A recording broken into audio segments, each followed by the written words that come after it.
Hi everyone, welcome to our YouTube channel. In this video, I'll show you about how to record your runs using Strava.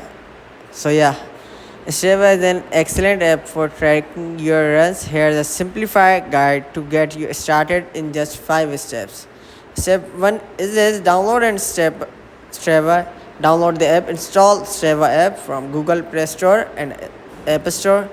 And after downloading, create an account, sign up using your email, Google account, or Facebook, and then allow location access. After that, select run and start recording. Open the Strava app and second record button and ensure the activity type is set to run. When ready, tap start to begin tracking your run. Step 4 is this: pause here, stop your run, pause, tap the pause button if you need a break, and then finish when you complete your run. Then confirm to save the activity.